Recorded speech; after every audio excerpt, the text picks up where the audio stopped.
The past 2 weeks, you've been reading about a bad brag. Today, I consider myself the luckiest man on the face of the earth. That I might have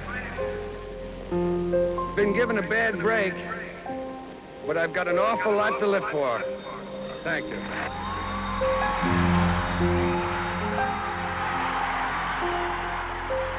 The Iron Horse, Lou Gehrig, an American hero who shortly after his famous speech at Yankee Stadium lost his celebrated battle with amyotrophic lateral sclerosis, ALS, or what the world has come to know as Lou Gehrig's disease.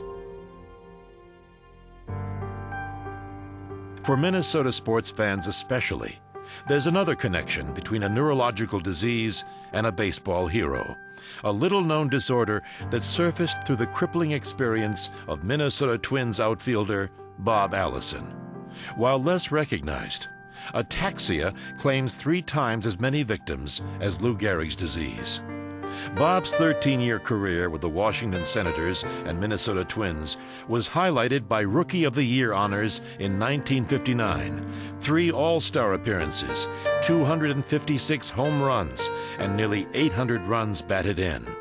But it was Bob's famous catch in Game 2 of the 1965 World Series that perhaps best demonstrated his marvelous athletic ability.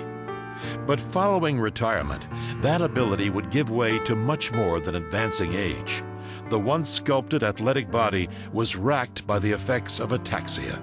And for 8 long years, Bob battled the disease, eventually losing his ability to walk, talk, write, and feed himself.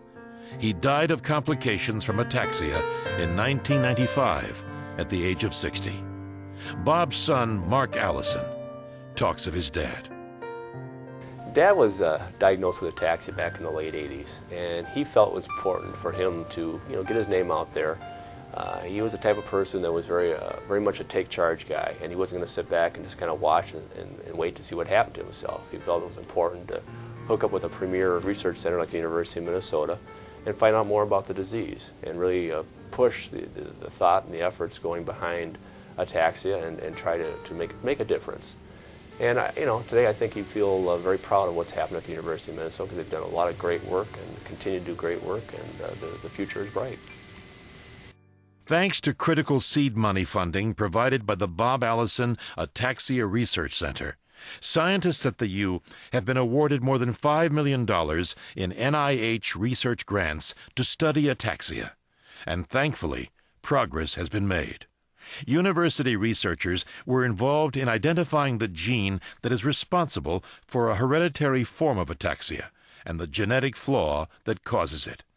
And as often occurs with medical research, these findings have other implications. Understanding the ataxia gene has helped investigators apply the knowledge to other neurological disorders as well as some cancers. But despite advancements into the mysteries of ataxia, there are few helpful treatments and no known cure. Karen Frigstad was diagnosed with ataxia at the age of 21, just 2 months shy of graduating with her teaching degree from St. Norbert's College in De Pere, Wisconsin. After receiving the diagnosis, she immediately sought help from the University of Minnesota Ataxia Clinic, a place of hope and one of the largest ataxia treatment centers in the country. Despite the troubling effects of ataxia, Karen's passion for working with preschoolers provided the fuel to teach full-time in the Burnsville Apple Valley School District. But eventually, her symptoms worsened. Karen's increased loss of balance and coordination, slurred speech, hand tremors, and constant fatigue have led to a reduced schedule with her young students. Never one to simply sit still, Karen now focuses her energy on another passion, helping find a cure to the disease that is slowly and surely diminishing the quality of her life. Last June, Karen and her fiancé, Todd, organized the first annual Karen's Hope Golf Tournament, raising more than $28,000 for the Bob Allison Ataxia Research Center. A month later, Karen and Todd used their wedding to raise both awareness of ataxia and money for a cure. The highly publicized event was attended by thousands as part of Taste of Minnesota on the grounds of the state capitol. While Karen's ataxia is a continuing concern for her family and friends, there's also great anticipation and joy. Karen and Todd are expecting twins in June, and as one might expect, excitement is high and preparations are underway. But there's another source of anticipation for Karen and Todd. Sometime after the birth of the twins, Karen hopes to participate in a Phase 2 clinical trial at the U. It is hoped that a recently formulated drug will halt the progression of her form of ataxia, and true to doing anything she can to help herself and others, Karen longs to be part of the university's pioneering work. When I was first diagnosed with Frigstad ataxia, my family and I felt very hopeless in that there wasn't anything we could do about the disease. But when we were able to work with the Bob Allison Ataxia Research Center, we really felt empowered. We could put on golf tournaments, we could be involved in forums, we could go to other benefits. It really made us feel like we could do something about it rather than just sit and watch. Ataxia research at the University of Minnesota continues. Investigators in the lab of neuroscience professor Dr. Walter Lowe are exploring new frontiers to better understand the disease that has affected Bob Allison, Karen Frigstad, and currently some 150,000 Americans. Well, thanks to the Bob Allison Ataxia Research Center, we've been able to get funding to look at the possibility of using stem cells that are derived from a patient's bone marrow, and to use those as a replacement for cells that are dying within the brain, in particular the area of the cerebellum that's responsible for the ability to walk and to talk.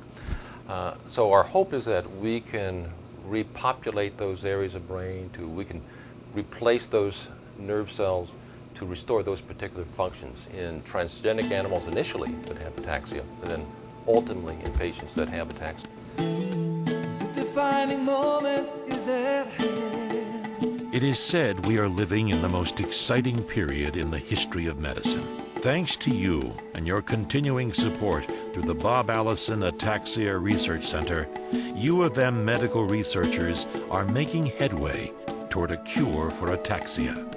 Progress is also being made at the U in cancer, diabetes, heart disease, Parkinson's, and many other areas, all diseases that have plagued our families for far too long. Together, you and the talented investigators at the University of Minnesota Medical School are making a better world.